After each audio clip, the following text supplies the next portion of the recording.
6, 5, 4, 3, 2, 1. Vous écoutez Taxi FM, musique, sport, information. Toutes vos passions sont forcément sur Taxi FM. Taxi Presse. Retrouvez tous les jours de 11h à 12h45 Eric Gatan et ses confrères à bord du taxi de la mi-journée. Informations exclusives et coulisses de l'actualité tout azimut. Nos éditorialistes décryptent et commentent l'univers de l'actualité sans concession et sans langue de bois.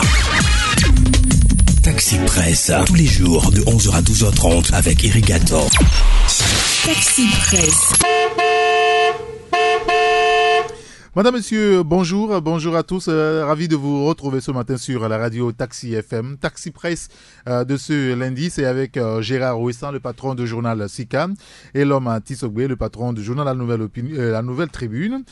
Michel Tchadia, le patron du journal Ouara Les Vainqueurs. On sera également rejoint en studio par Jacques Diakouti, notre éditorialiste. C'est avec eux que nous reviendrons sur les grands sujets de l'actualité politique avec les différentes manifestations du week-end passé. Union pour la République n'a pas voulu laisser les rues ce 13 janvier à la seule opposition de la coalition de 14 partis politiques. Au moment où l'opposition table finalement sur le dialogue, le pouvoir reprend la chanson du référendum. Les politiques ne passent-ils pas à côté de l'essentiel? Comme écrit ce matin le confrère Méga Info, les manifestations du pouvoir et de l'opposition ne sont pas des projets rentables. On reviendra sur le sujet, bien entendu. Nous relancerons aussi le débat sur la petite phrase de Donald Trump. C'est finalement une grosse polémique un peu partout sur le continent. Le président américain habitué des phrases choc a franchi une nouvelle étape langagière jeudi dernier lors d'une réunion à la Maison-Blanche. Pourquoi est-ce que toutes ces personnes issues de pays de merde viennent ici? Ces propos de Donald Trump viseraient Salvador, Haïti et plusieurs pays africains. Donald Trump a-t-il tort ou en traitant les pays africains de pays de merde? Nous poserons la question avec mes confrères. On recueillera leur analyse du sujet. Bienvenue. Alors, la une des journaux, très rapidement avant de retrouver les confrères, il y a le quotidien Liberté qui est dans les kiosques ce matin. Le confrère revient sur la décrispation de la crise. Une délégation de la coalition annoncée chez Alpha Condé et Akufo-Addo fort. Et le pouvoir RPT Unir met le cap sur les élections. Vous lirez l'article dans le journal, c'est la page 3. Des milliers de Togolais ont manifesté leur colère contre Faure Gnassingbé et son régime. Et puis Togo, le système hospitalier à l'abandon. Vous lirez l'article dans le journal, le quotidien Liberté, dans les kiosques ce matin. L'autre quotidien, forum de la semaine, situation socio-politique délectaire au Togo. Les militants d'UNIR rassurent Faure Gnassingbé, place au référendum. Vous lirez l'article dans le journal, bien entendu. À propos de l'assassinat de 2 militaires à Sokoré, le ministre Ouro Koura-Gadazi appelle certains leaders politiques de l'opposition à plus de respect pour la mémoire des morts. Vous lirez l'article dans le journal et puis éducation avec la résolution des questions de l'heure, un nouveau cadre de discussion en vue dès cette semaine, écrit notre confrère forum de la semaine. Méga info aussi dans les kiosques, on en a parlé le matin, éducation au Togo, un coma sans précédent, les apprenants poussés de force vers les niveaux supérieurs. Encore une obstruction sur le chemin du développement, écrit notre confrère. Le journal qui évoque la contractualisation des hôpitaux au Togo vers une fin de la délinquance sur les patients. C'est à découvrir dans le journal Méga Info. Le collecteur. Togo, un pays, 2 visages, forte mobilisation pour les réformes, un nouveau round de la médiation, écrit notre confrère. Le journal qui revient sur les incendies des marchés de Caraï de Lomé, quand la sécheresse du cœur d'un pouvoir indécis assomme pour de bon les victimes. Vous lirez l'article dans le journal. Et puis, et si Trump n'avait que raison? C'est l'interrogation de notre confrère, le collecteur. Il y a le libéral aussi dans les kiosques ce matin, avec l'éditorial aux urnes citoyens. Politique l'étau se resserre sur la coalition des 14 partis. Les militants du parti UNIR appellent le président de la République à siffler la fin de la récréation. Vous lirez l'article dans le journal. Et puis le dossier sur le franc CFA. Franc CFA, la polémique 24 ans après la dévaluation. Où en est-on? L'interrogation à découvrir dans le journal ainsi que l'interview de Steve Bodjona, diplomate et écrivain.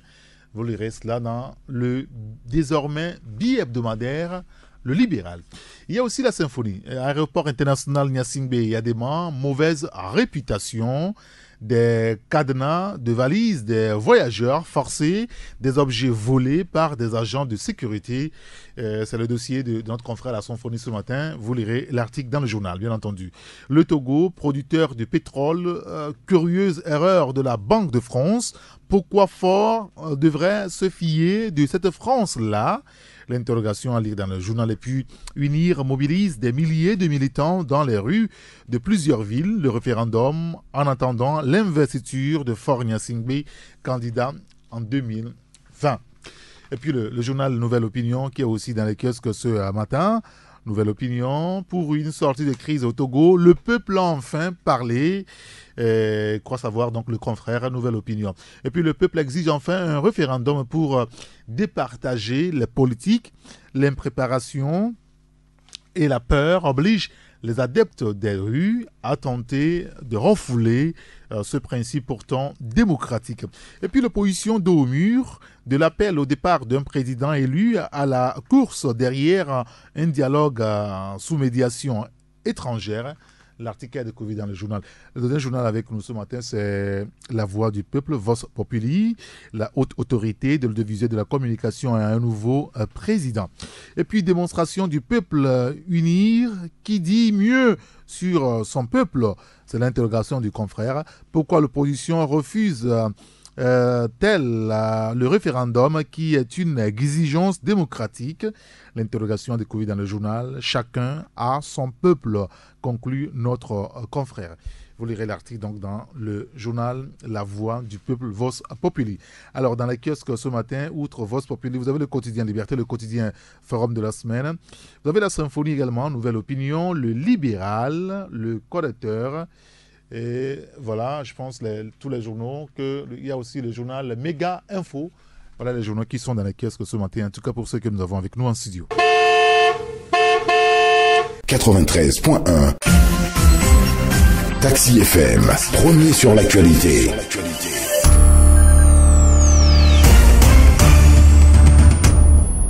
Retour en studio avec mes confrères Elom Antisogwe, le patron du journal La Nouvelle Tribune. Bonjour Elom. Bonjour Eric et bonjour à toutes les auditrices et à tous les auditeurs. Bonjour Gérard Ouissan, merci de nous avoir rejoints. Bonjour, bonne et heureuse année à Eric.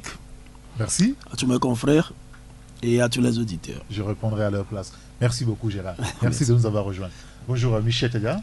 Bonjour Eric et bonjour à tous les auditeurs et auditrices. J'espère que vous vous remettez petit à petit de votre grippe. Non, oui, ça va. Très bien. Oui. Je voulais qu'on commence par les incendies des marchés de Lomé et de Cara. Vous vous rappelez, ça ne vous a pas échappé, j'en suis sûr, que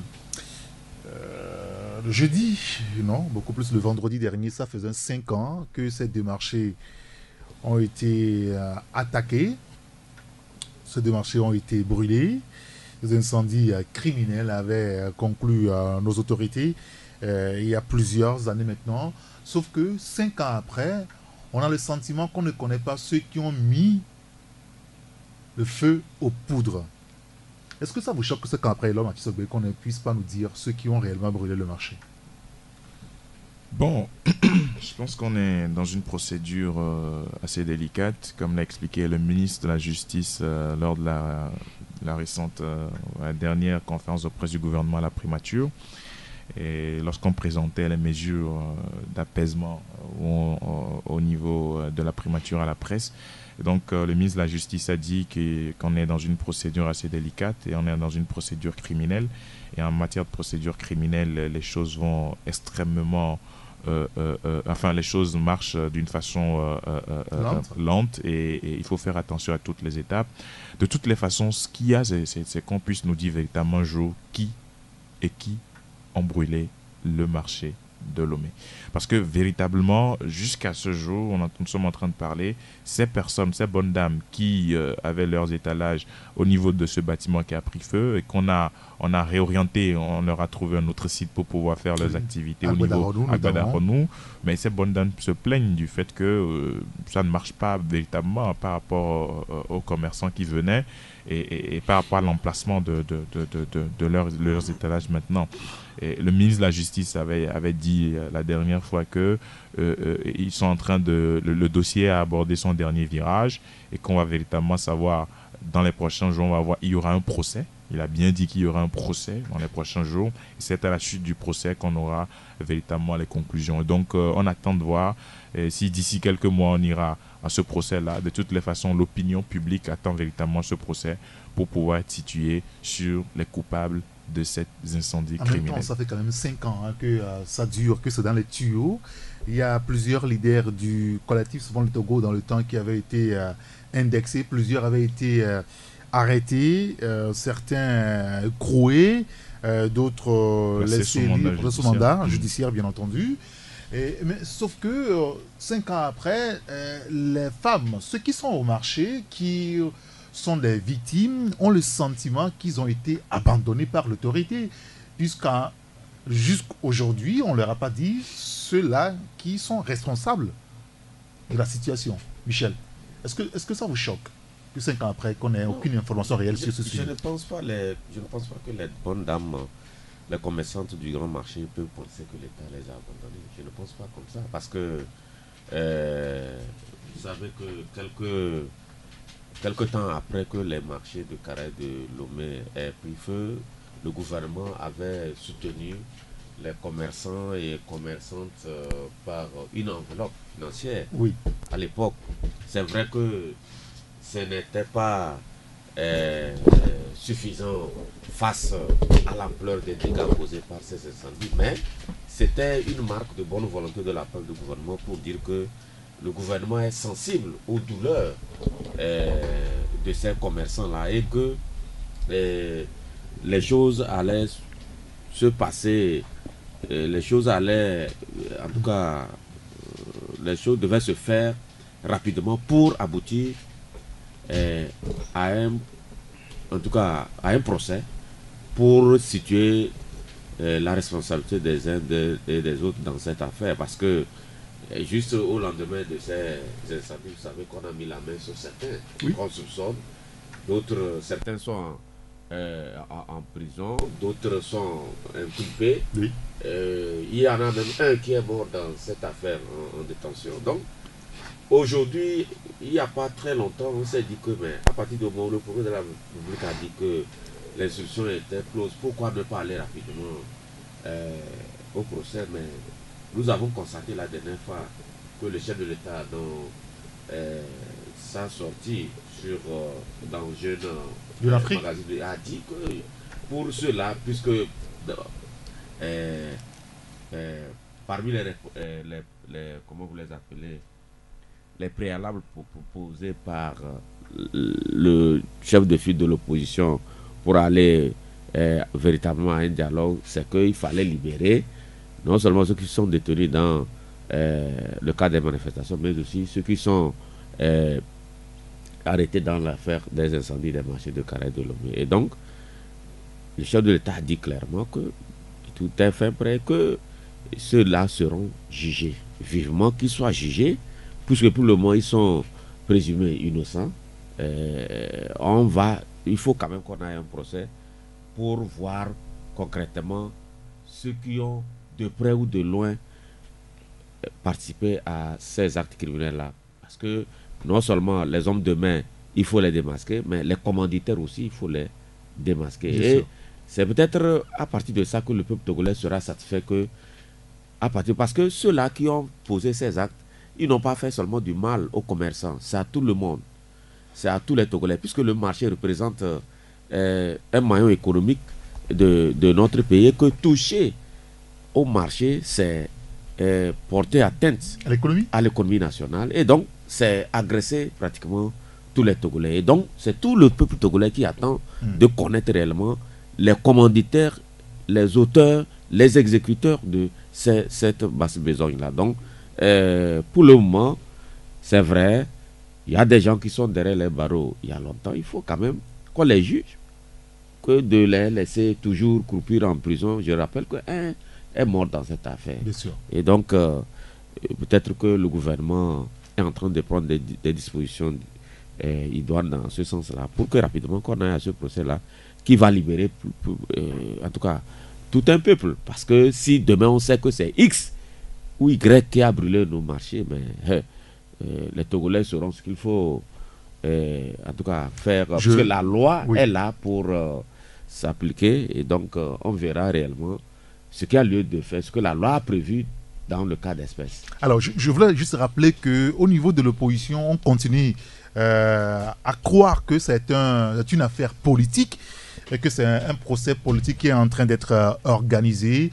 La coalition de... Non, pas la coalition quand même, parce qu'elle n'était pas encore là en ce moment-là. C'est beaucoup plus le collectif, souvent le Togo, qui a vu sa tête décapitée, avait aussi commandité une enquête indépendante et a conclu que... Enfin, avait cité des noms, hein, des gens qui à son avis, étaient les premiers ou les responsables des incendies des marchés de Lomé et de Kara.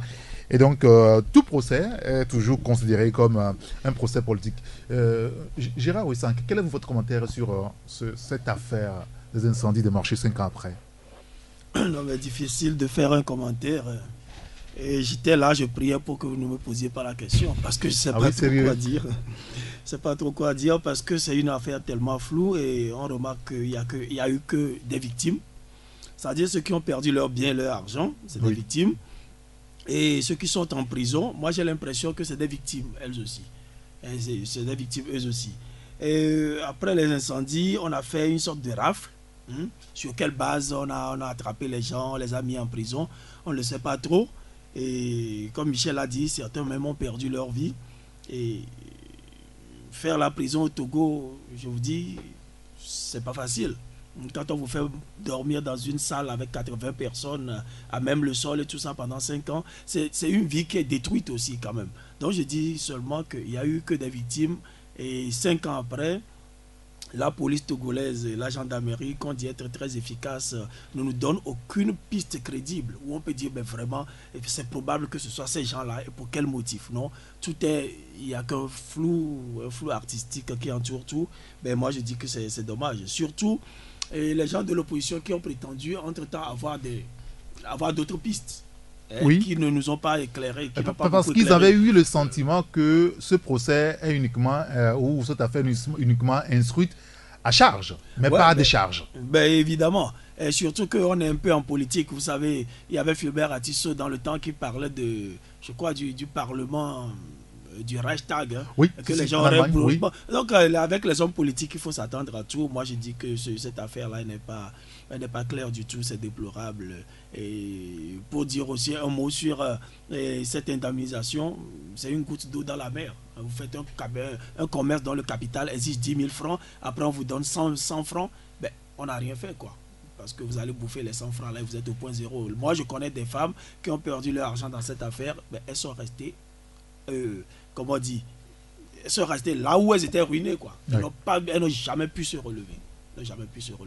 Il y en a une qui me dit, on avait écrit sur elle dans ces cas, ben, elle s'est tellement fâchée, elle nous a appelé, elle nous dit qu'elle a perdu, je crois, 4 millions et quelques, on l'a indemnisé avec 80 000. Vous voyez, c'est un peu... C'est incroyable. Ouais, disons que cette indemnisation n'est que de nom. Bonjour Jacques. Bonjour Eric. Ça vous dit quoi cette affaire des incendies des marchés? C'est vrai qu'on en parle ici, peut-être qu'on n'est pas directement concerné, mais ça a ruiné des familles. Je voudrais d'abord présenter mes meilleurs voeux aux auditeurs, auditrices de Taxi FM. Oui, c'est vrai que c'est la première fois qu'on se voit à la télé. Voilà, et dire également, souhaiter mes voeux également à toi Eric, aux confrères qui sont ici, merci. À tout le personnel de Taxi FM et à son DG. Et j'espère que cette année 2018 va ouvrir beaucoup de portes pour nous. Bien sûr. Voilà. Donc, parlant des incendies des marchés de Lomé et de Kara, il faut reconnaître que c'était un sinistre pour l'économie togolaise. Et parlant de nos sœurs et de nos frères également, vous savez, il y en a qui sont paralysés à vie qui ne sortent plus de leur chambre.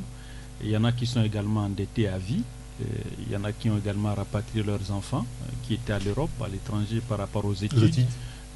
Ils ne sont plus capables de financer leurs études. Donc la plupart sont rentrés aujourd'hui à Lomé. Et la plupart de ces commerçants et commerçantes également sont devenus presque des mendiants et des mendiantes aujourd'hui. Et c'est quand même dommage. C'est triste pour l'économie togolaise. La situation que vit actuellement ces bonnes femmes et également ces messieurs qui vendaient au niveau du grand marché. Mais l'espoir est quand même permis parce que on a eu dire que le gouvernement est en train de prendre les dispositions pour la reconstruction de ce marché. Et vous avez tout à reconstruire le marché, c'est une chose parce que rappelez-vous qu'il y a eu aussi des critiques. On n'avait pas encore soldé, je dirais, ce précédent. On ne sait pas ceux qui ont brûlé le marché, pas encore eu de procès, mais le corps de délit a été détruit. Ça a été aussi une polémique, vous vous rappelez, il y a plusieurs années maintenant. Bon, j'ai cru entendre le ministre de la Justice qui disait entre-temps que le dossier sera instruit, que bientôt il y aura également un procès. C'est le lieu de demander... Ça fait plusieurs années qu'on dit la même chose. Bon. Oui, ça fait plusieurs années qu'on dit la même chose. Mais j'espère que cette fois-ci, ça va marcher, parce que vous savez, il y a également la pression de la rue, aujourd'hui qui demande beaucoup de choses à la fois. Le retour à la Constitution, la libération de ceux qui ont été arrêtés dans ces affaires d'incendie des marchés de Lomé de Kara, et ceux qui sont également arrêtés dans les problèmes politiques. Donc j'espère que avec multiples demandes, j'espère que finalement le gouvernement va accepter pour qu'on aille effectivement rapidement à ce jugement et que les responsabilités soient situées. Bien sûr. Et l'autre aspect, on a parlé de la reconstruction, mais là où il y a le hic, c'est que moi je n'ai pas vu l'ouverture du dossier, l'appel à candidature et comment cela a été sélectionné, quelle société a été retenue. Je crois également, c'est un autre aspect également qu'il faut relever. Il ne faudrait pas qu'on donne encore un marché à quelqu'un et que ça soit après un éléphant blanc. Ah oui, un petit peu comme la route Lomé-Vogan-Foin. Oui, et puis vous avez vu, il y a même, on avait parlé de la construction d'un hôtel au niveau de Sarakawa, ou bien hôtel de la paix plutôt. Non, c'est Sarakawa, je crois. Non, de la paix. En face de Ecobank. Voilà. Oui, c'est les à la plage. Quelque chose comme ça. On a vu que jusqu'à présent, il y a quand ça même... a du mal à pousser. Oui. Justement, donc il est important que aujourd'hui, avec l'appel d'offres, l'ouverture déjà des dossiers, il est important qu'on puisse voir clair qui sera attributaire de ce marché et qui va également exécuter également ce marché. Très bien. Monsieur, merci beaucoup. On va aborder le sujet. Parlant du corps du délit, moi je suis parti à Kara, je suis parti là où le marché était. Je vous jure, vous pouvez aller voir, c'est une belle pelouse quoi. C'est-à-dire que ça a été, les cailloux, tout ce qui est caillasse, ça a été tellement bien ramassé que le gazon a poussé. On peut jouer du football dessus. Je ne suis pas en train de faire de la caricature du tout. Mais c'est très joli, une belle pelouse. Alors je me demande mais pourquoi on a si bien arrangé. C'est juste une question. D'accord, très bien. On va aborder la question politique maintenant avec les manifestations de rue qu'elle on a assisté le week-end dernier. Le 13 janvier, UNIR n'a pas voulu se faire compter l'événement. UNIR a été donc présent dans les rues de l'intérieur du pays. Et notamment, on a laissé Lomé à la coalition des 14 partis politiques qui étaient aussi, bien entendu, à l'intérieur du pays, puisque les deux entités ont annoncé des manifestations sur l'ensemble du territoire national. Au niveau d'UNIR, à la fin, le constat, c'est qu'on demande à Faure Gnassingbé d'organiser le référendum au plus vite. Et au niveau de la coalition des 14 partis politiques, on a écouté Jean-Pierre Fabre qui disait que feront tout au niveau de la coalition pour empêcher tout référendum au Togo et demande à ce qu'il y ait une discussion politique. Et d'ailleurs, plusieurs médias l'annonçaient ce matin que la coalition sera reçue ce matin donc à Conakry par le professeur Alpha Condé, puis demain à Accra par le président ghanéen Akufo-Addo. Alors, il y a une question que le confrère Méga Info a traité ce matin. C'est par rapport donc à tout ce qu'on a vu ce week-end. Selon le journal, notre confrère, est-ce que les manifestations finalement de pouvoir et de l'opposition, je veux dire, ces manifestations ne passent pas à côté de l'essentiel des Togolais et l'homme? Bon, d'abord il faut saluer l'esprit dans lequel se sont déroulées ces deux marches ce week-end. Je pense que d'un côté comme de l'autre, le bon sens a prévalu et les uns et les autres ont marché en toute quiétude. On n'a pas signalé des violences, des troubles, etc. Je pense qu'il va falloir qu'on puisse saluer. C'est l'esprit dans lequel se sont déroulées et ces deux marches. Maintenant, par rapport aux motivations de ces marches, ou de ces manifestations, d'un côté comme de l'autre, vous avez le parti au pouvoir qui ce week-end a marché, qui a demandé finalement d'aller au référendum, et vous avez de l'autre côté l'opposition qui demande expressément le retour à la Constitution de 92. En fait, les revendications n'ont pas changé, et à part ça, je pense l'ouverture d'un dialogue sous médiation internationale. Bon, est-ce que les politiques sont en train de passer à côté de l'essentiel? Et la question, moi, je vais la retourner aux hommes politiques qui sont dans la rue depuis 4-5 mois déjà. Mais ce que je constate personnellement, c'est que les conséquences de ces manifestations sur l'économie nationale sont d'actualité. Ça, c'est la première chose. Maintenant, la deuxième chose, on constate qu'au niveau de l'opposition, on a un langage qui a changé. On est parti du départ immédiat du chef de l'État et à la demande d'un dialogue sous médiation internationale. Vous vous rappelez qu'au départ, l'opposition avait dit « nous n'allons pas à un dialogue ». Oui. Nous ne sommes pas là pour aller à un dialogue. On ne discute pas. On a fait beaucoup de dialogues dans ce pays. Nous ne faisons plus confiance à quelque dialogue que ce soit. Et finalement, on nous dit que nous voulons un dialogue sous médiation internationale. Bon, ça, on a en politique, les discours politiques sont appelés à évoluer en fonction du temps. Et donc, cette prise de position du côté de l'opposition, je pense que c'est quelque chose qu'il faut aujourd'hui saluer dans la mesure où l'opposition a mis de l'eau dans son vin en ce qui concerne la demande d'un dialogue pour qu'on puisse véritablement régler ou vider les problèmes que nous avons. Et du côté du pouvoir, on parle du référendum. Le chef de l'État a dit le 31 décembre 2017 dans son adresse, enfin le 4 janvier, oui, le 3 janvier 2018. 3 janvier. Dans son adresse à la nation, que nous irons à un référendum et que le référendum est la solution incontournable pour pouvoir régler un certain nombre de problèmes sur le plan constitutionnel et institutionnel. C'est vrai. Aujourd'hui, son parti le lui demande. Oui, son parti lui a demandé ça à la faveur d'une marche populaire organisée sur l'étendue du territoire ce week-end. Mais aujourd'hui, je pense que le débat, le colloque qu'il y a eu sur la constitution togolaise récemment en 2017, est d'actualité, plus que jamais d'actualité par rapport au contexte même de la Constitution de 92 et par rapport à l'évolution des constitutions dans le monde et sur le continent africain.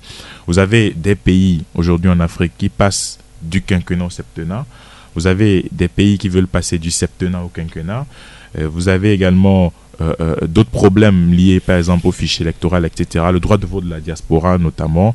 Et il va falloir que au niveau des constitutionnalistes, on puisse véritablement assister à un débat de fond. C'est vrai que la Constitution de 92 a ses limites par rapport à un certain nombre de choses. Vous avez écouté beaucoup de constitutionnalistes et d'hommes politiques qui ont réaffirmé le fait que la Constitution de 92 a des limites. Leur attachement à la Constitution ou non. Ou non, a des limites. Même Zeus Sajavon, Maître Zeus Sajavon avait parlé ce jour-là, je l'ai écouté, des limites de cette Constitution-là, que ce n'est pas une Constitution totalement parfaite. Ce n'est pas une Constitution par ses pairs. Parfaite, oui, un avis qui n'est pas partagé par ses pairs. Et c'est pourquoi je parle de débat, c'est-à-dire que le débat aujourd'hui est d'actualité. Parce que c'est à la lumière de ce débat-là qu'on peut véritablement dire si nous allons à un référendum, si nous tombons dans une 5e république ou non. Parce qu'aujourd'hui, on peut essayer de faire des réformes constitutionnelles, institutionnelles au terme d'un dialogue et commencer à appliquer ces recommandations-là, ces réformes-là, et alors qu'on peut, d'une manière ou d'une autre, s'inscrire dans une révision globale de la Constitution. Et quand je prends la Constitution de 92, par exemple, à l'analyse des propos des uns des autres, des juristes qu'on a écoutés de gauche à droite. Et ce qui m'étonne aussi, c'est que le travail qui a été fait par la commission des réformes d'Awanana, qui a été remis par le chef de l'État, on n'a pas le contenu de ce rapport. Oui, si. Oui, on ne sait pas exactement ce que ce rapport contient. Parce qu'entre-temps, il y a eu des parasites, c'est-à-dire les mouvements sociaux. Oui, bien évidemment, mais n'empêche, la commission a remis son rapport et la commission a fait des recommandations. Mais jusque-là, à ce jour, où nous sommes en train de parler à ce micro, on n'a pas les conclusions de ce rapport qui a été remis au chef de l'État. C'est vrai que c'est le chef de l'État qui a demandé, mais pour l'opinion et pour le peuple en général, il serait souhaitable qu'on puisse également prendre connaissance de ces recommandations pour savoir ce que le peuple a dit ou les recommandations que le peuple a faites à la commission d'Awanana, parce qu'il s'agit d'une consultation populaire. Il va falloir qu'on puisse véritablement nous dire ce que la position du peuple par rapport au référendum, par rapport aux réformes constitutionnelles et institutionnelles. Jacques Diakouti, l'opposition marche depuis presque 6 mois maintenant. Et puis ce samedi-là, le pouvoir n'a pas voulu laisser la rue à l'opposition seule parce que c'est une date quand même mémorable. Quoi qu'on dise, 13 janvier au Togo, on sait ce que c'est. Alors finalement, à la conclusion, est-ce que c'est ça que le peuple a besoin réellement, des manifestations de rue? Je crois que c'est la campagne électorale qui est ouverte. Ah, d'accord. Oui, parce que d'un côté, certains disent qu'il faut aller au référendum. De l'autre côté, certains disent ne pas aller au référendum. Je crois que c'est une campagne électorale qui est annoncée déjà. J'espère que avec les revendications et les déclarations de gauche à droite, je crois que les deux partis feront quelque part ce qu'on peut appeler un consensus de milieu. C'est-à-dire que c'est un politicien guinéen qui aimait parler comme ça. J'espère qu'avec les négociations qui vont s'ouvrir bientôt, les deux côtés trouveront le juste milieu pour qu'on puisse avancer. Parce que depuis un certain temps, c'est vrai, l'homme disait tout à l'heure que la revendication principale au départ, c'est-à-dire qu'il faudrait que le président Faure Gnassingbé quitte le pouvoir. Nous avons vu que depuis un certain temps,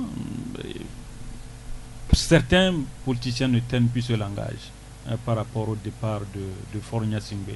Mais ce à quoi nous assistons aujourd'hui, il faut reconnaître également, parlant du retour à la Constitution de 92, parlant des élections à 2 tours, le vote de la diaspora et la limitation du mandat, je crois que les deux partis sont d'accord pour qu'on puisse limiter le mandat.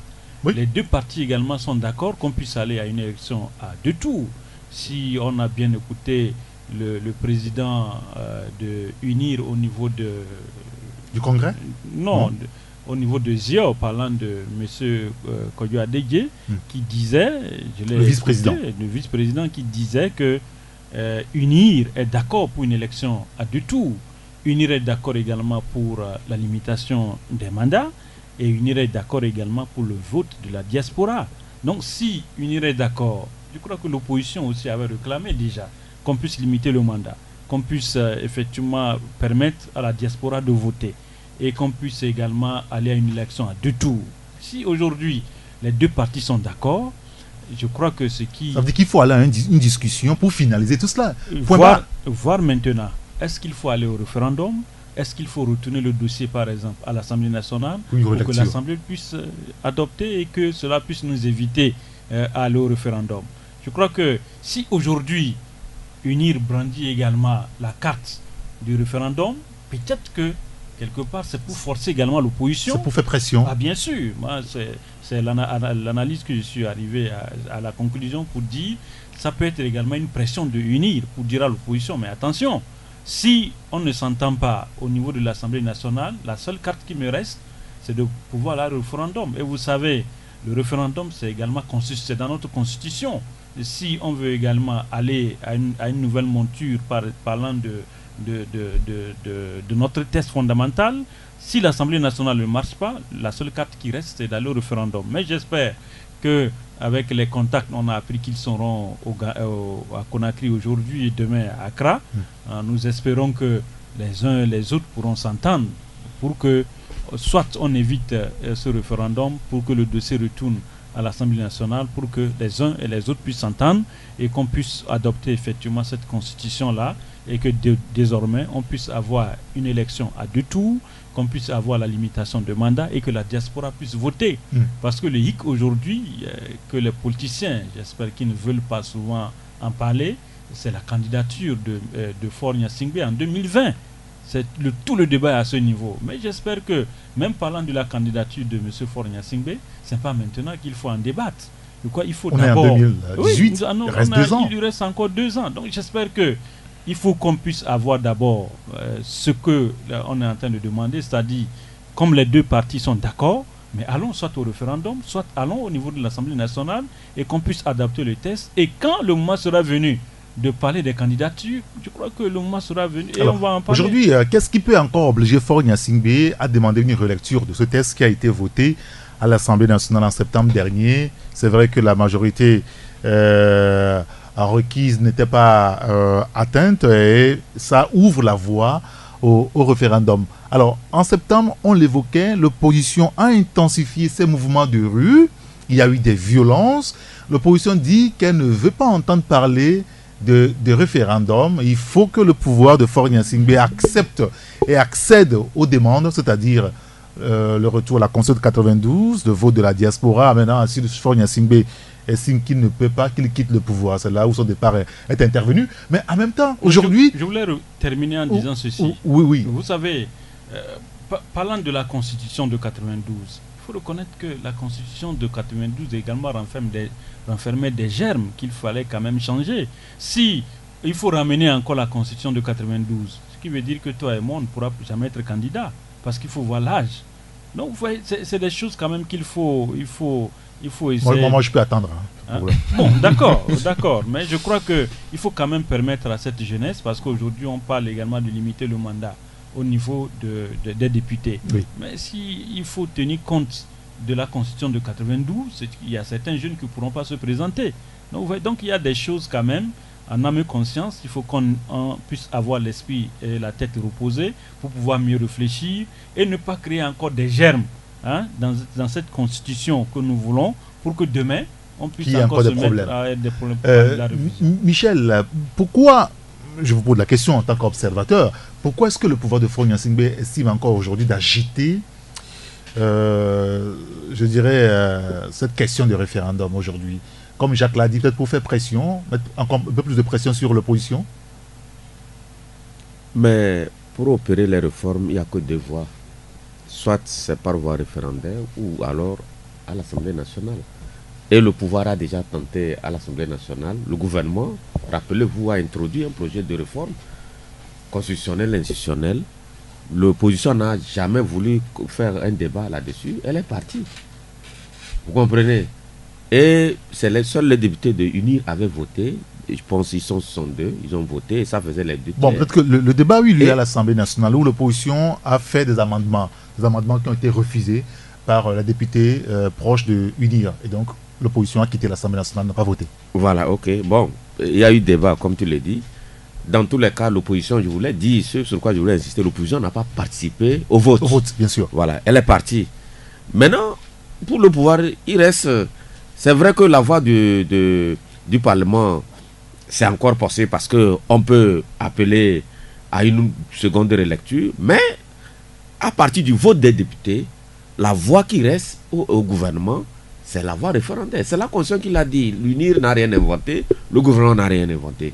C'est les dispositions constitutionnelles qui ont prévu que lorsque ça n'atteint pas, le vote n'atteint pas les 4/5, si je ne me trompe pas, il faut donc se retourner devant le peuple. Et c'est ce que le gouvernement est en train de dire, et UNIR est en train de le réclamer, parce que ce parti se dit que le chef de l'État a tenté à l'Assemblée nationale, ça n'a pas marché.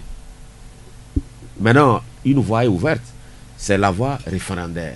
Et donc, pour mettre fin à ce méli-mélo, à cette pagaille qui règne actuellement, c'est d'aller solliciter le peuple pour voir si elle est d'accord. Oui, en même temps, est-ce qu'il n'y a pas une contradiction? Parce qu'au même moment, on cherche à discuter. Alors, s'il va y avoir une discussion, est-ce qu'il faut encore aller à un référendum? Mais parce que même le président de la République, dans son... Ça fait, dit presque 6 mois. Oui, 6 mois. On parle de référendum. Je dis on parle de référendum. On parle de dialogue qui n'arrive pas. Oui. Mais est-ce que le Togo doit s'arrêter si c'est en 2020 qu'on va ouvrir le dialogue? Le Togo va s'arrêter et attendre. En même temps, c'est le pouvoir qui doit ouvrir le dialogue. Eh bien, il a commencé les consultations, mais certains ont refusé. Le facilitateur ne va pas convoquer le dialogue. Mais ça n'a pas bloqué les consultations quand même, puisque d'autres personnes ont été consultées. Voilà. Alors, qu'attendons finalement pour amorcer le bon virage? C'est le gouvernement qui doit convoquer le dialogue. C'est ce même gouvernement qui a commencé les consultations. Et ceux-là qui sont à l'origine de cette situation, ils refusent les consultations. Voilà. Maintenant, on court derrière le facette. Ils sont aujourd'hui à Conakry, demain ils seront à Accra. Mais ce n'est pas Alpha Condé ou Nana Akufo-Addo qui viendra dire au gouvernement togolais, demain vous ouvrez le dialogue. C'est le gouvernement qui va l'ouvrir. Et donc, pourquoi l'opposition, la coalition, refuse d'aller aux consultations, prétestant qu'on a missionné des gens pour saboter, comme bon, c'est un langage connu, c'est une récitation que nous connaissons dans ce pays. Dans tous les cas, ce qui est sûr aujourd'hui, c'est que le gouvernement n'a pas de choix. Soit il y a le dialogue, parce qu'avant de convoquer le dialogue, il faut s'assurer que tout est en place. Le gouvernement ne peut pas demain prendre, le chef d'État ne peut pas convoquer le dialogue demain, alors sachant pertinemment que tous les acteurs politiques ne sont pas prêts. C'est pourquoi il a dit à Abidjan, si vous avez bonne mémoire, que pour discuter, il faut être 2, 3, il faut être au moins 2. Donc, ça veut dire que dans son camp, c'est bon, laissez les autres qu'ils attendent. Mais il faut qu'ils s'organisent, s'ils sont prêts, et ils vont aller à ce dialogue-là. Mais en attendant, il y a une voie qui est là, c'est la voie référendaire. Ça, c'est les dispositions constitutionnelles. Personne ne peut contester ça au gouvernement. Oui, bien sûr que Faure Gnassingbé, dans son message, nos confrères, non, je veux plutôt l'interview accordée à Jeune Afrique, il disait que, bon, après les dialogues, il y aura le référendum. Oui. Et là aussi, beaucoup se sont interrogés sur la vision claire du chef de l'État sur le référendum et les prochaines discussions. Les discussions qui traînent à arriver et finalement, plus personne ne comprend rien. Gérard Ouessant. Et ce week-end dernier, les deux forces étaient encore dans les rues. C'est finalement, on dira, des projets à leurs yeux qui est rentable où le peuple ne se retrouverait plus finalement.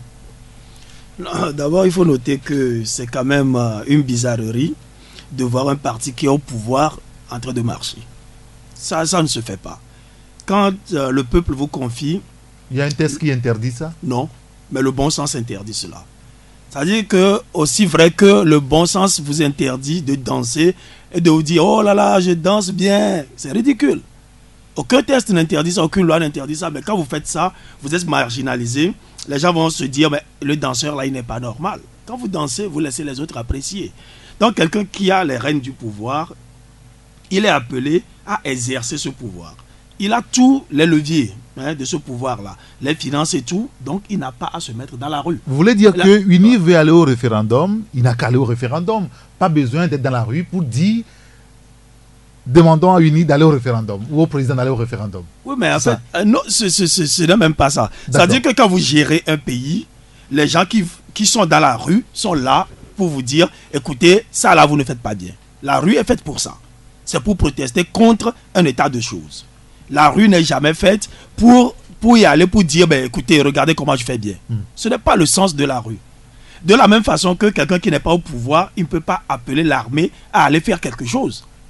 C'est celui qui est au pouvoir qui peut dire à l'armée, allez faire la guerre, faites ceci, donnez-moi l'argent là du trésor public, je fais le budget, voilà. Ça, c'est le pouvoir régalien de celui qui gère. Donc, lui, il n'a pas à descendre dans la rue. Celui qui n'a pas le pouvoir, son seul moyen de s'exprimer, d'exprimer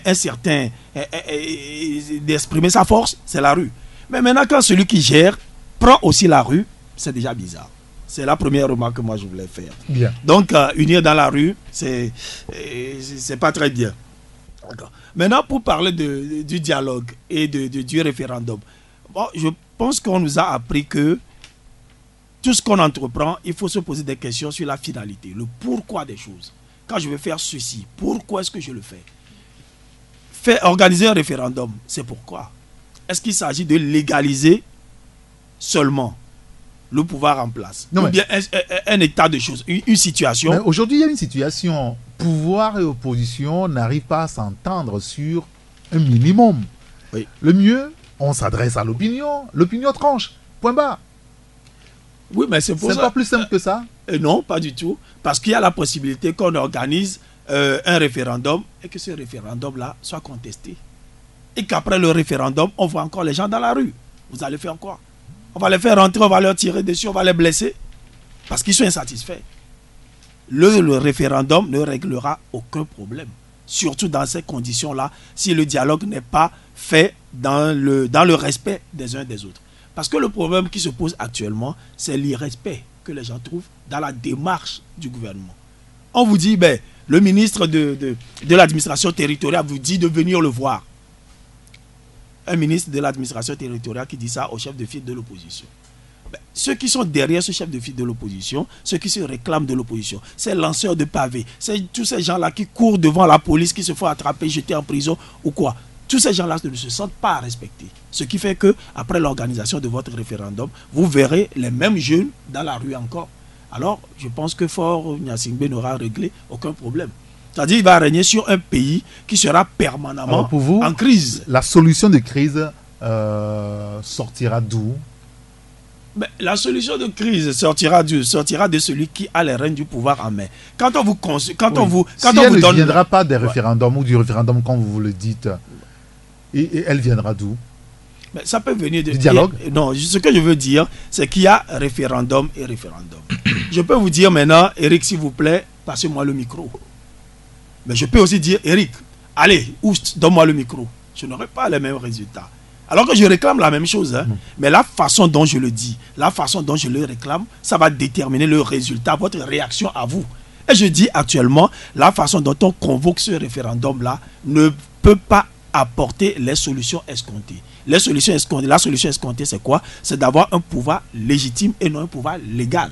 Ce qu'ils sont en train de faire, ils risquent d'avoir un pouvoir légal parce que le référendum a dit, voilà, vous avez remporté et vous êtes légal. Mais ça n'empêche pas que vous soyez contesté et demeuré illégitime. Alors aujourd'hui, ce matin, j'ai parcouru quand même les journaux. Il y a beaucoup de nos confrères qui s'interrogeaient sur ce refus de l'opposition d'aller au référendum. Et il y a des confrères qui ont même posé la question, pourquoi est-ce que l'opposition a-t-elle peur du référendum? On rappelle au passage qu'au début de la crise, si on est arrivé là aujourd'hui, c'est parce que certains Togolais estiment qu'ils n'ont plus confiance à la gouvernance de Faure Gnassingbé. Quand on va aux élections, les élections ne sont jamais claires, tout est truqué et consort, et ça débouche sur la crise, parce qu'on demandait les réformes de la Constitution, les réformes des instruments pour aller aux élections. Est-ce que ce n'est pas ça qui fait le problème finalement quand on parle de référendum et que les gens refusent? Oui, je pense ça va dire qu'ils passeront par tous les moyens pour empêcher le référendum. Je pense que ça fait partie des raisons fondamentales pour lesquelles l'opposition n'entend pas aller à ce référendum. Vous savez, les dernières consultations électorales où l'opposition a toujours dit que bon, on va aux consultations électorales et finalement on n'a pas les moyens, l'opposition n'arrive pas à prouver par A plus B qu'elle a véritablement gagné les élections et ne fait aucun recours. Je parle de 2015 par exemple. Et alors qu'au niveau de l'opinion nationale et internationale, c'est l'opposition qui a gagné et qu'on a toujours, on a fraudé les élections. Je pense qu'il y a cette crise de confiance-là, fausse déjà le jeu au niveau de cet appel à aller au référendum. Mais comme l'a dit Michel tout à l'heure, la Constitution dit, à défaut de pouvoir régler les questions constitutionnelles et institutionnelles au Parlement pour avoir la majorité mécanique des 4/5e, à défaut de cette majorité mécanique, il faut aller au référendum. C'est ce que la Constitution prévoit. C'est le cadre réglementaire, le cadre légal.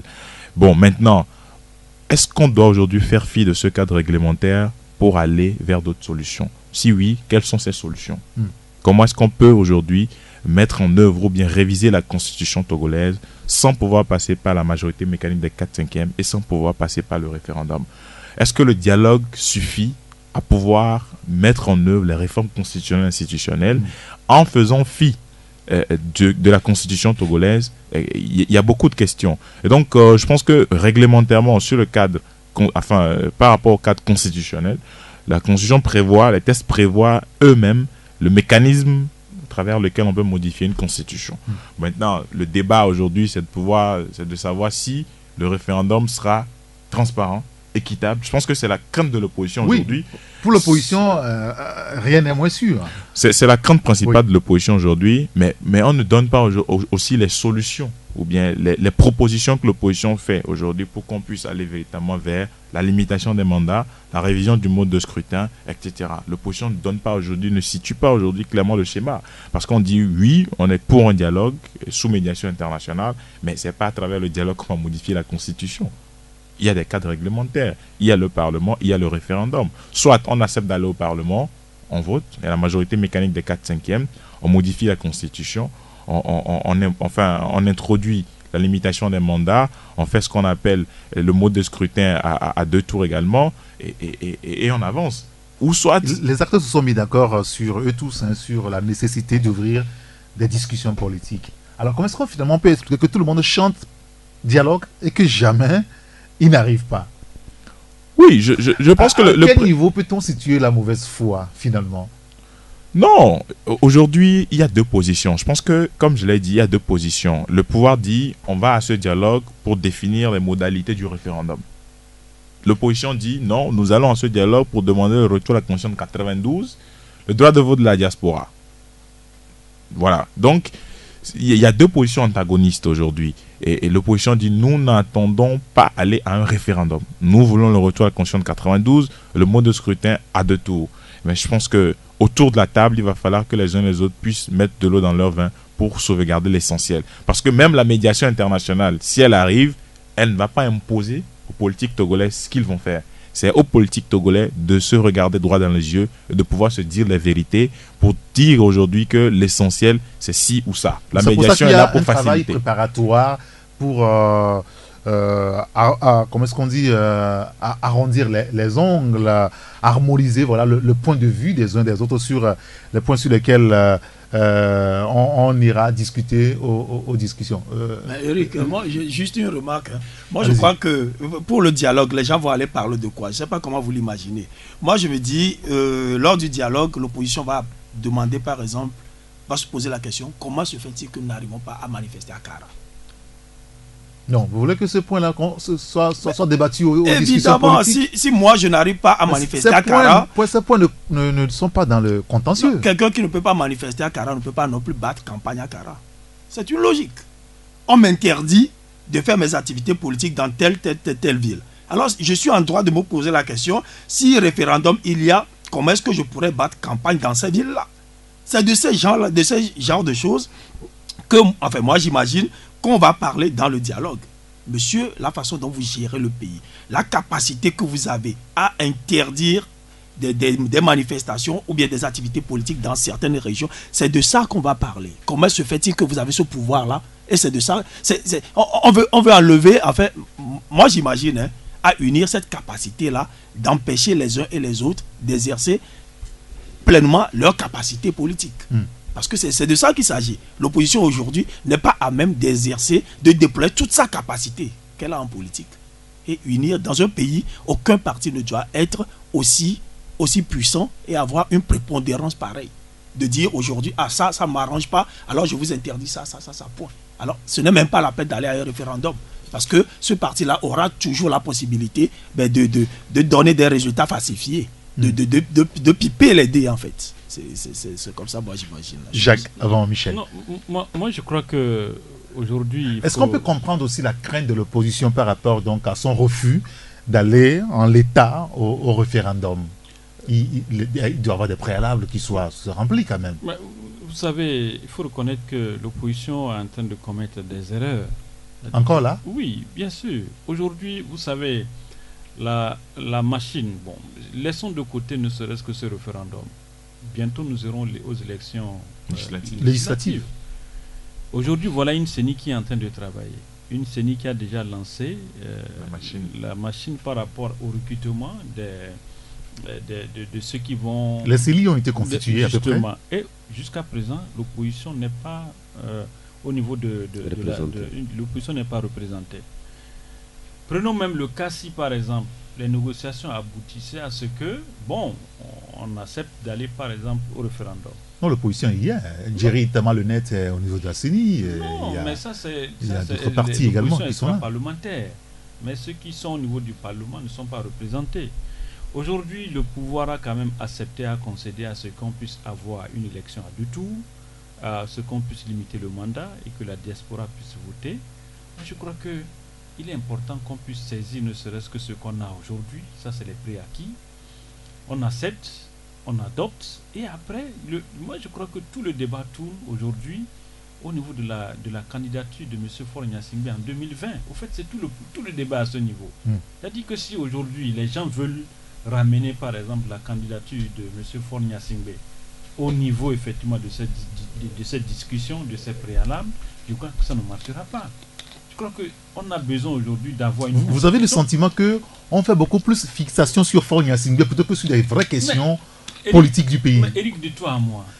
il fait partie du contentieux, Jacques. De toi à moi, aujourd'hui, on nous claironne partout que nous sommes d'accord pour une élection à deux tours.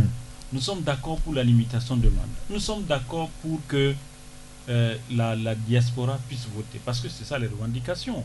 Mais qu'est-ce qui choque? Ça, c'est la première fois qu'on l'évoque, hein, la question de diaspora. Oui. C'est une première. Oui, justement. Donc, mais je crois que aujourd'hui, je crois que tout est mis en œuvre pour que, ne serait-ce que les deux partis, le parti au pouvoir a concédé cela. Donc, je crois que prenons ce que nous avons et parlant de la candidature de l'autre, on verra ce qui peut se passer après. Parce qu'aujourd'hui, quoi qu'on dise, si on n'arrive pas à réussir la voie parlementaire, nous serons appelés à le référendum. Donc ça, c'est les deux issues.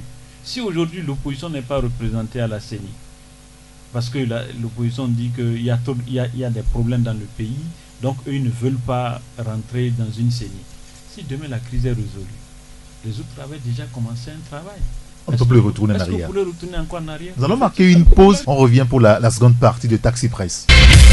93.1 Taxi FM.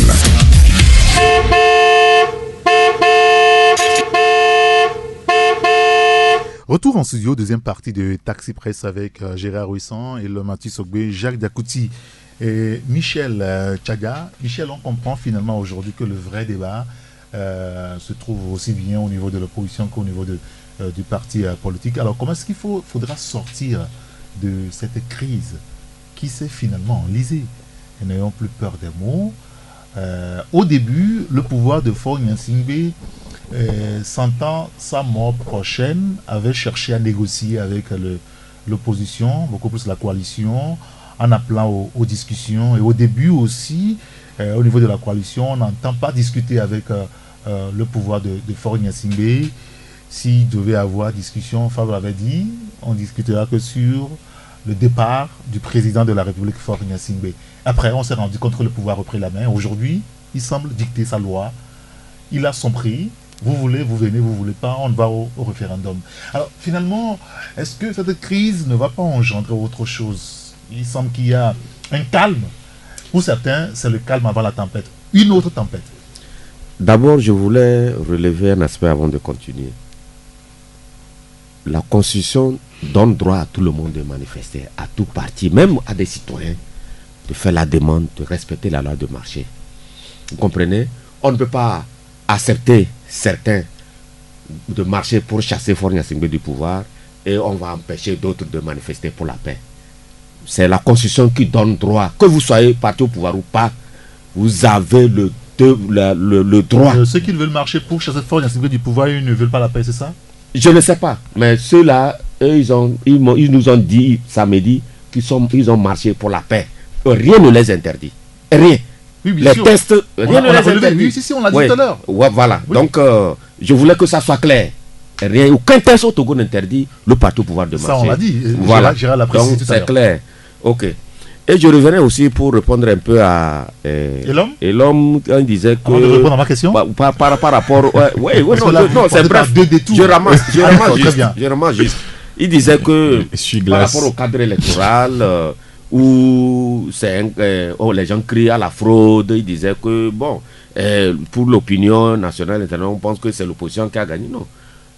En dehors de la parenthèse de 2005, où on a connu tout ce qu'on a connu, en 2007, en 2010, en 2013, en 2015, l'opinion nationale sait que c'est Faure Gnassingbé ou c'est son parti qui a gagné, qui a tout autant gagné les élections dans ce pays. Et que la confusion ne règne pas dans les esprits, puisque peut-être c'est un lapsus, il a dit l'opinion pour l'opinion nationale, on pense que c'est l'opposition qui a gagné. Non, l'opposition pour le Haut-Togo n'a pas rien gagné.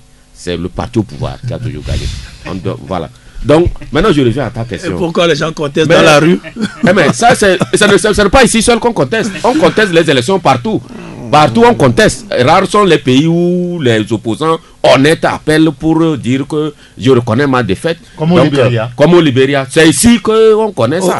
Comme au Ghana, comme au Bénin, comme en France. Maintenant, pour revenir à ta question, je pense qu'il revient actuellement aux acteurs politiques de voir le juste milieu pour faire la part belle au Togo. Rien que le Togo. Parce que la guerre entre guillemets actuelle ou le conflit actuel entre le pouvoir et les partis de l'opposition, bon, certains partis de l'opposition, ça ne, pour le moment, sans dialogue, ça ne peut aboutir à rien. Vous savez, depuis août, nous allons vers le 6e mois pratiquement, on parle du dialogue qui n'arrive jamais. Parce que au départ, heureusement que tu m'as aidé dans ton commentaire en disant qu'au départ, personne ne voulait du dialogue. Surtout l'opposition disait qu'il n'y a pas de dialogue. C'est chasser Faure Gnassingbé du pouvoir. Mais après, c'est les bonnes volontés au niveau de l'UA et au niveau de la CEDEAO qui ont appelé, puisqu'on a perdu des Togolais, que nous regrettons aujourd'hui. Nous avons perdu des Togolais. Nous avons perdu des édifices publics, tout ça, là, nous regrettons cela. Et certaines voix se sont levées à travers le monde pour dire, mais allez-y au dialogue pour essayer de régler votre contentieux. Et c'est à ce moment-là que le président ghanéen et le président guinéen sont rentrés en jeu. Bon, je ne sais pas qu'est-ce qui s'est passé à Abuja, et la CEDEAO dit que les acteurs togolais peuvent s'entendre, discuter. Et je trouve ça pas mauvais parce que ils peuvent commencer, c'est vrai qu'il faut un témoin, mais ils peuvent commencer, au cas où ils ne s'entendaient pas, ils peuvent faire appel à un médiateur. En même temps, il y a plus de confiance entre les acteurs, hein, ou autant peut-être chercher une médiation internationale et on règle le problème rapidement, vite fait. Mais, vous savez, dans les négociations, je ne sais pas, pour le moment, on le voit clairement. Le gouvernement a commencé les consultations. Oui. Peut-être c'est à ce niveau-là qu'on devait voir l'angle sous lequel on devait commencer le dialogue. Peut-être par rapport à l'ordre du jour, tout ça, peut-être c'est là-bas que l'opposition a refusé d'aller. Dans tous les cas, qui est facilitateur ou pas, c'est qu'il faut qu'on règle le problème. Ça, c'est ce qui est constant. Il faut qu'on règle le problème. Aujourd'hui, le gouvernement a commencé avec les consultations. L'opposition dit, nous on ne va pas, vous voulez amener des gens qui n'ont rien à faire avec le conflit, tout comme ce n'est pas un dialogue inclusif, alors que tout le monde parle de dialogue inclusif, où tous les acteurs, en tout cas pas tous, mais les acteurs majeurs doivent quand même apporter leur contribution pour régler le problème. Aujourd'hui, c'est de ça qu'il est question. Dans tous les cas, moi j'estime que, qui est facilitateur ou pas, c'est que le pouvoir a aussi le devoir de faire en sorte qu'il y ait des réformes. L'opposition réclame les réformes. Donc ça veut dire que tous sont sur la même ligne. Maintenant, c'est de voir de quelle manière il faut s'y prendre pour réaliser ces réformes de ça qui reste. Et je suis sûr qu'à l'allure où vont les choses, le dialogue, c'est vrai, on attend, mais il va arriver. Parce que les choses avancent très vite. Et puis, le calendrier républicain est là. On ne va pas, parce que on a des problèmes, que le Togo va s'arrêter. Et que les gens se rappellent que Faure Gnassingbé a été élu il y a 2 ans. Et son objectif, c'est de rendre heureux les Togolais. En voulant régler les problèmes. Il y a 3 ans maintenant. Il y a 3 ans, voilà. Un peu plus de 2 ans. Si on veut régler, c'est vrai qu'il faut régler les problèmes politiques, mais les problèmes sociaux sont là. Vous savez ce que le Togo et puis les marches, c'est ce que ça a comme incidence sur le citoyen du togolais. Donc, l'État doit tourner, le gouvernement doit faire des efforts. Donc, on doit quand même, en essayant de régler ces problèmes-là, faire en sorte que le Togo avance. Parce que le calendrier républicain doit être respecté. Vous vous rappelez, en 2012, on n'a pas fait les législatives, en 2013, mais juste après le délai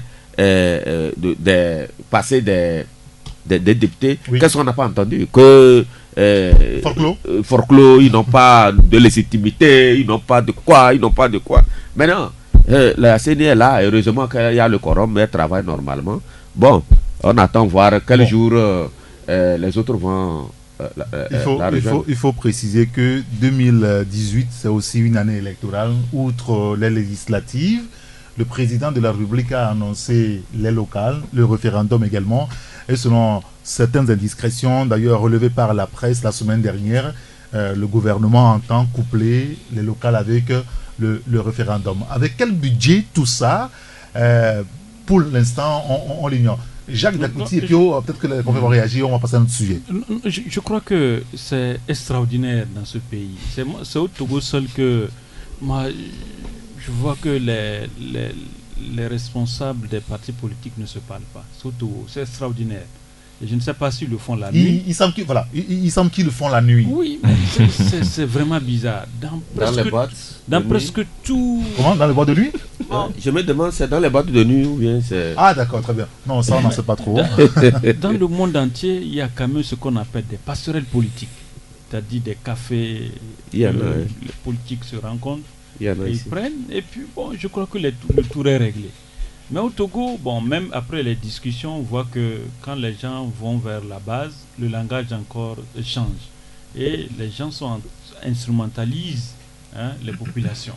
Je crois qu'il est important que, au carrefour où nous sommes aujourd'hui, il est important qu'un jeu sincère, un dialogue sincère puisse s'engager entre le parti politique et le parti au pouvoir et l'opposition. Parce que vous savez, j'ai l'impression que l'opposition ne se rappelle pas toujours du passé. Vous vous rappelez de la marche du 11 juin dans ce pays. Vous avez vu combien de fois les populations sont sorties. Le 12 juin 2012. Voilà. Et en ce moment, je me rappelle, il y a des ambassadeurs qui avaient fait le jeu du couloir pour demander à l'opposition d'aller en même temps négocier, d'entamer en même temps une discussion avec le parti au pouvoir. Les gens ont dit non, eux ils sont à deux camps et ils ne partiront que lorsque Faure Gnassingbé va signer son départ. Vous voyez, nous sommes encore dans le même schéma aujourd'hui. Les gens, depuis le 19, les gens ont commencé par instrumentaliser les gens pour leur dire si Faure Gnassingbé ne quitte pas le pouvoir, on ne cesse pas les marches. Voilà aujourd'hui un dialogue. On veut engager encore un dialogue. On est là, on tergiverse. La CENI est en train d'avancer. On ne veut pas envoyer les représentants. Après, on fera encore, on va envoyer un communiqué pour dire bon, écoutez, bon, nous envoyons finalement nos responsables à la CENI. Et ça va encore créer des antécédents au niveau de la population. Parce que les messages que moi j'ai commencé par écouter hier, le chef de file de l'opposition, au cours avant-hier plutôt, au cours de la marche, a dit que non, que lui, il a envoyé une lettre en bonne et due forme signée par la présidente du groupe parlementaire ANC pour dire au président de l'Assemblée nationale que eux, ils n'enverront jamais de représentants à l'Assemblée nationale. Tant que la crise n'est pas réglée. Si demain, c'est-à-dire qu'ils ne participeront plus à la CENI. Si par exemple demain... À la CENI. Oui. Ah, d'accord. Oui. Je ne sais pas si vous l'avez suivi. Je l'ai suivi. Oui. Il a dit ça. Bon, supposons que si demain, il envoyait encore les mêmes représentants à la CENI. Qu'est-ce que les populations vont dire? Donc je crois qu'en politique, il y a des erreurs qu'il ne faut pas commettre. Et l'opposition togolaise est toujours en train de commettre ces erreurs. Et vous savez, le parti UNIR est un parti, un vieux routier qui connaît les rouages de la politique. Eux, ils sont là, ils calculent, ils vont au tréfonds même de l'opposition pour tirer effectivement leurs faiblesses. Et à partir de ces faiblesses-là, ils constituent une force en eux. Donc je crois qu'aujourd'hui, il est important que l'opposition togolaise puisse revoir sa manière. Quand vous dites tout à l'heure que l'opposition est en train de tomber dans le même piège qu'en 2012, on peut se poser une question traditionnelle que la presse se pose souvent. Est-ce que c'est le pouvoir de Faure Gnassingbé qui est fort ou c'est l'opposition togolaise qui est faible? Gérard. Non, moi je pense que le sentiment c'est que Faure Gnassingbé est en difficulté, lui et son pouvoir, et puis ils arrivent à trouver quand même le pied d'appel et ils s'en sortent toujours. Non, moi je prends la chose de façon beaucoup plus globale. D'accord. Ce qui se passe au Togo, ce n'est pas un cas particulier. Dans toutes les dictatures, c'est comme ça. Vous avez quelqu'un qui a un pouvoir prépondérant, il a beaucoup de pouvoir, et face à lui, vous n'avez que des gens, des faire-valoir. Ce n'est pas seulement au Togo. Prenez toutes les dictatures, prenez aujourd'hui même la Russie, avec Poutine et les autres. Donc c'est un chef avec son parti qui a beaucoup de pouvoir, et face à lui, il n'y a que des sous-fifres qu'il peut manipuler à tout moment, qu'il peut déboulonner à tout moment. Donc c'est ce qui arrive au Togo. moi je crois que ce que les gens, les opposants veulent en allant au dialogue, c'est de réclamer du pouvoir unir, d'amoindrir son pouvoir. Vous êtes trop présent partout et vous avez trop de pouvoir. Faites de votre parti un parti normal, que les pouvoirs soient partagés, que vous ne soyez pas capable de déverser la soldatesque dans la rue comme vous voulez pour interdire des marches dans telle ville ou quoi. Tout ce qui se passe au Togo. Donc moi je crois que l'objectif du dialogue cache cela en fait. On veut demander au pouvoir actuel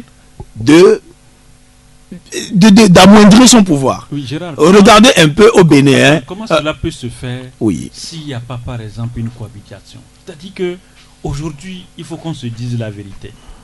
Vous n'avez jamais fait l'exercice du pouvoir, vous ne pouvez pas vous lever. Mais ce n'est pas vrai. Ce n'est pas vrai, puisque... regardez par exemple la CDPA. Vous avez oui. dit qu'ils sont forts. Oui. Je crois qu'il est important qu'il y ait quand même une cohabitation, que les gens puissent se côtoyer.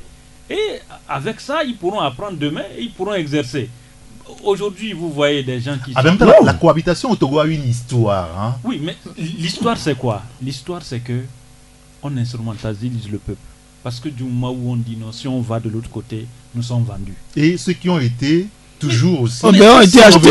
Oui, c'est ça le problème. C'est-à-dire qu'il faut éviter. Il faut éviter de dire toujours au peuple que tous ceux qui vont là-bas sont des diables, sont des vendus. Il faut expliquer au peuple que, au fait, le pouvoir, le peuple peut exercer ce pouvoir. C'est-à-dire que ne pensez pas que quelqu'un, dès qu'il cohabite par exemple avec le Parti uni, cette personne est diable. Et que non mais Jacques, une chose est sûre, il y a des gens qui ont collaboré, qu'est-ce qu'ils ont eu? Rien. Il y en a qui ont refusé, mordicus, de collaborer, qu'est-ce qu'ils ont eu? Rien. Le pouvoir demeure ce qu'il est. Que vous envoyez des gens à la CENI, des gens envoient des membres à la CENI, qu'est-ce qu'ils ont eu? Rien. Après, ils ont dit non, on n'envoie personne à la CENI. Ils ont eu quoi? Rien non plus. Pas de gens à la CENI pour forcément gagner les élections. Non, mais pour avoir au moins des élections. La régularité de ce scrutin. Ben voilà. Oui. Est-ce que il y a eu des scrutins au Togo qui n'ont pas été contestés ou bien où tout le monde peut se dire bon d'accord, cette fois-ci c'est transparent? Non. Qu'on ait envoyé des membres à la CENI ou non, mais le flou est resté. Mais c'est ça le problème. Moi, par rapport à ça, par rapport à ce que oui, mais parce que récemment, lors de l'élection de 2015, l'opposition n'a jamais réussi à prouver sa victoire. On a eu 9000 bureaux de vote, l'opposition a fourni 6000 PV. Disons qu'elle a refusé de régler le problème. Enfin. Oui, mais non, c'est-à-dire que c'est une question d'organisation. Mais le jour là, moi, j'avais posé la question, comment ça se passe? Vous avez pris 75 millions, vous avez demandé aux pauvres populations de cotiser pour sécuriser le scrutin et pour avoir les résultats en temps et en heure opportun. On a même dit qu'on va distribuer des portables à des délégués dans les bureaux de vote pour compiler les résultats en live. Mais sur les 9000 bureaux de vote, c'est avec 6000 PV qu'on a fait les comptes. Mais les 3000 PV, il n'y a pas eu violence. Mais ça veut dire qu'il y a une question d'organisation au niveau de l'opposition. On ne va pas tout le temps dire que le pouvoir a fraudé, mais il faut que l'opposition aussi prouve pour une fois, sur la base de 9000 bureaux de vote, qu'elle a véritablement gagné les élections. Moi, je ne veux pas être le seul. Ça, c'est en 2010. Ça, c'était en 2010. Oui, ça, c'était en 2010. C'est un exemple qu'il faut évoquer. Voilà. Donc, en 2015, par exemple, en 2010, oui, véritablement, c'est vrai que l'opposition compilait, qu'on a fait la descente pour saisir les matériels. Mais en 2015, il n'y a pas eu violence. Personne n'a volé quoi que ce soit. Personne n'a dit à personne de pouvoir compiler les résultats. Mais sur les 9000 bureaux de vote, mais les gens nous ont fait des comptes, de présenter des résultats avec 6000 procès-verbaux. Comment voulez-vous qu'on puisse voir ou on puisse valider ce genre de choses? Non, on ne peut pas le valider. Et puis il n'y a pas eu de recours. Même pour apporter de l'eau à ton moulin, même en 2010, l'opposition a l'habitude, à la veille des élections, d'aller acheter les kits au Ghana et au Bénin. Elle craint quoi? Ça veut dire qu'elle se prépare. Elle veut, au cas où il y a coupure, bon, nous sommes au Togo. Mais pourquoi c'est un seul centre de compilation que l'opposition avait au niveau de César là-bas? Pourquoi? C'est un seul centre, une opposition, si elle est vigilante, pourquoi c'est un seul coin? On dit que les agents devraient venir ramasser, quoi. Est-ce que c'est un seul centre qu'elle doit, si elle se prépare? Parce que je sais qu'elle avait des élections, ils achètent les kits.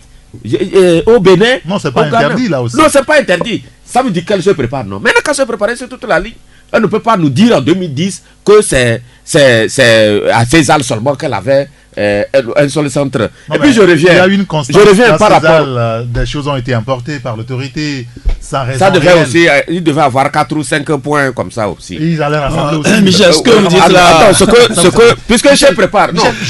Juste un mot, puisqu'on a beaucoup de temps. Je voudrais aborder le troisième sujet. Oui, un mot pour dire que par rapport à la sécurisation des bureaux de vote. Oui. Parce qu'il ne suffit pas à chaque fois de dire que le fichier est corrompu, quoi. Quand les gens sont incapables de contrôler les bureaux de vote. Parce que c'est là où il y a le problème. Nous l'avons dit pendant longtemps. Que Jean-Pierre Fabre n'a pas de stratégie. Sortir marché de Kontonji depuis 2010 jusqu'à... Ça ne donne rien. Qu'il n'y a pas de... Mais quand Tikla Djadama est venu avec une touche, c'est vrai qu'on n'a pas pensé qu'il y aura des marches violentes comme ça. Il a amené une touche nouvelle avec les marches simultanées. C'est avec Tikla Djadama que les gens ont connu ça. Même si nous déplorons que ça a gouazané des choses. Mais pendant on nous a dit que ceux qui critiquent le chef de l'opposition, c'est des vendus, c'est des achetés, c'est des sorciers, c'est des quoi. Mais voilà quelqu'un qui a amené une idée novatrice. Nous marchons sur toute l'étendue du territoire. Ça n'a jamais été le cas. On pense qu'on maîtrise l'OME, c'est fini. Et qu'est-ce qu'il a eu? Et qu'est-ce qu'il a eu? Et qu'est-ce qu'il a eu?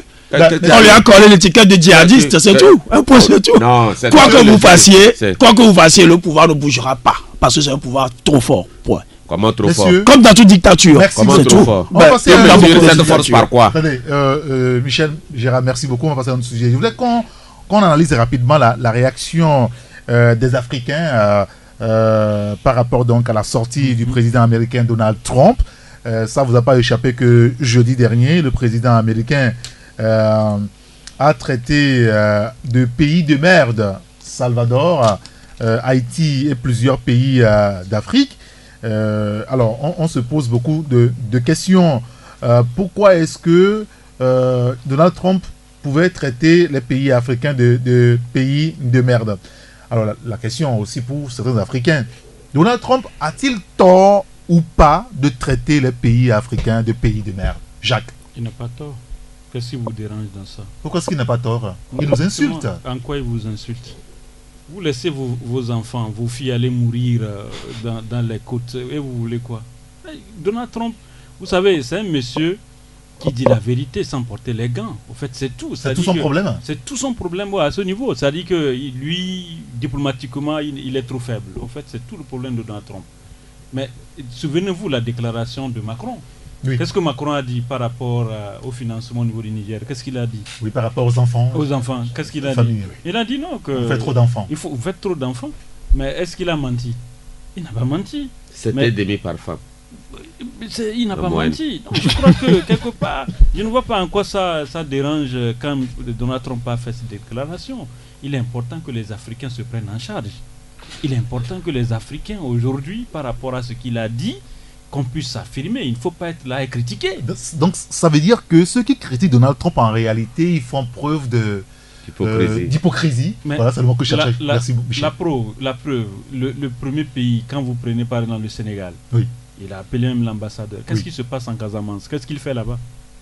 Combien de personnes on a tué la fois passée? Depuis Ouad jusqu'à aujourd'hui, est-ce que la crise casamançaise est réglée? Non. Non, il ne s'est pas réglé.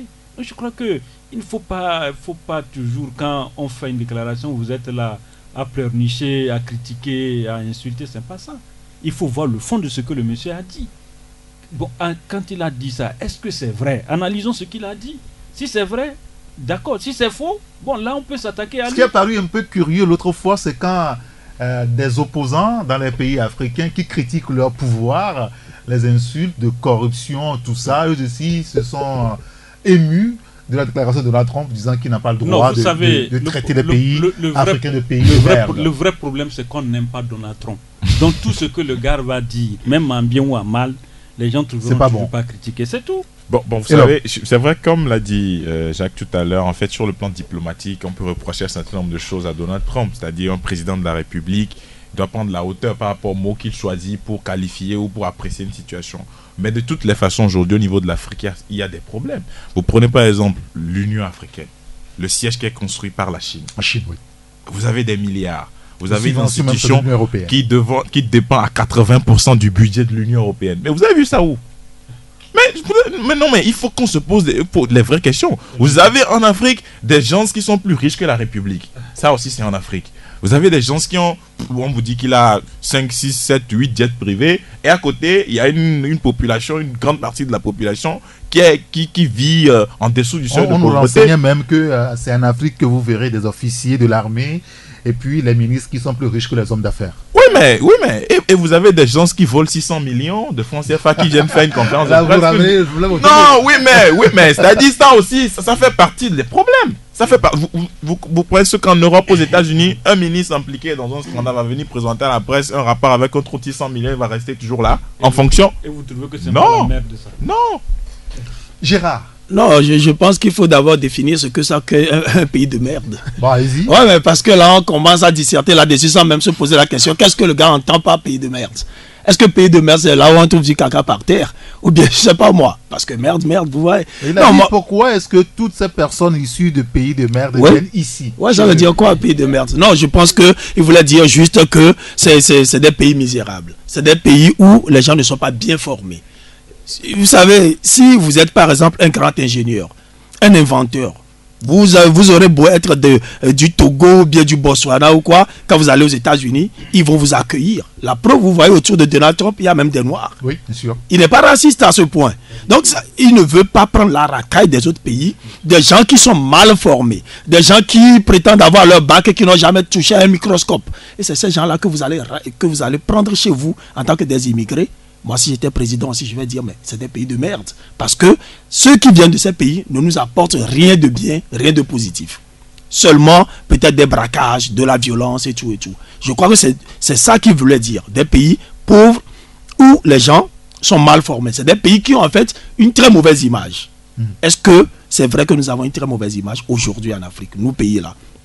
Malheureusement, c'est la vérité. Nous ne sommes pas des pays bien, nous sommes des pays pauvres, nous sommes des gens, nous formons mal notre jeunesse et tout. Donc nous sommes des pays de merde. Maintenant, s'il a raison de nous insulter, ça c'est autre chose.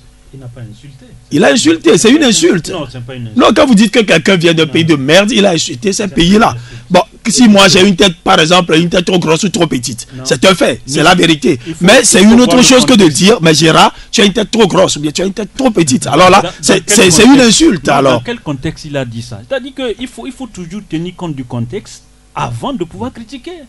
Vous n'étiez pas dans la salle. Par exemple, le Washington Post n'a fait que prendre une partie de ce qu'il a dit. Est-ce qu'on est allé au fond de sa pensée? On n'est pas allé au fond de sa pensée pour voir ce qu'il a dit.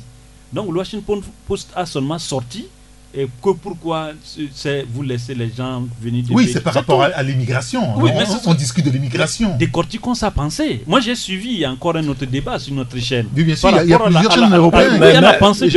Mais il n'a pas le droit d'insulter. Et quand il insulte, on a le droit de lui envoyer un volet de bois vert. Vous insultez, on vous casse la gueule. Il insulte, on lui est en train de lui casser la gueule. C'est tout. D'accord. Très bien. Merci. Je vous en parle à Michel. Michel, quelle est votre analyse, votre commentaire sur ce... Je pense que ce monsieur a copieusement insulté les Africains, les pays africains. À partir de cette sortie, de ces propos, il a insulté les Africains. Je pense que quand je le vois, ce monsieur, c'est Julius Malema qui le qualifiait d'un président ridicule. Je m'en tiens à ça. Mais je sais seulement que souvent les riches hommes, c'est pas tous, hein, beaucoup plein, ils tiennent des propos insolents. Ils ne réfléchissent pas pour porter les gants parce que vous vous adressez à des humains, quel que soit notre état de misère, notre état de pauvreté. Il faut un minimum de respect. Dans les relations internationales, il y a quand même de la courtoisie. Prêtons le flanc. Non, même si c'est ça, s'il disait mais c'est ces gens, c'est des pays à problème. Est-ce que ça va te choquer plus que quand il dit pays de merde? Donc, il ne sait pas. Non, s'il vous plaît, Jacques, tu parlais, on t'a insulté. Allez-y. Donc, moi, je dis tout simplement qu'il nous a insultés et ça ne m'étonne pas, puisque le plus souvent, ceux qui sont riches, certains se comportent comme ça. Et puis surtout qu'il est président des États-Unis, d'un pays puissant, parce qu'il l'a fait. Demain, l'Union africaine tente de réagir, mais demain, pendant les rapports de force, qu'est-ce que l'Union africaine peut le faire. Donc, c'est comme ça, c'est malheureux. Bon, mais quand quelqu'un te dit imbécile, il faut lui dire tout simplement que tu n'es pas d'accord avec lui. C'est déjà une satisfaction morale que de se taire parce que tu es imbécile. D'accord, très bien. Non, moi je pense qu'il faut l'insulter aussi et insulter les Américains s'il le faut. C'est pour ça que nous avons une société civile au Togo. Non. Moi en tant que journaliste, parce qu'il a insulté, on vous rend la monnaie de votre pièce, un point de tout. Ça c'est rien. Et qu'est-ce que ça va lui faire? C'est la réciprocité en diplomatie. Vous avez commencé par l'insulter, non? Ben voilà. Monsieur, merci beaucoup. Moi si Eric nous le permettait, on l'insulterait bien dans ce studio. Merci beaucoup Gérard Ouessa. Je peux te donner son mail, tu peux l'envoyer. Oh là, ça serait un plaisir pour moi. Merci Gérard, merci Michel, merci Jacques et l'homme, merci beaucoup. Merci à Sébastien Kpeli qui nous a réalisé ce matin. Appelez-moi Eric Gatton, c'est la fin de Taxi Presse de ce lundi. On se retrouve demain pour une nouvelle aventure sur la radio. D'ici là, portez-vous bien. Au revoir. 10, 9, 8, 7, 6, 5, 4, 3, 2, 1. Vous écoutez Taxi FM, musique, sport, information. Toutes vos passions sont forcément sur Taxi FM.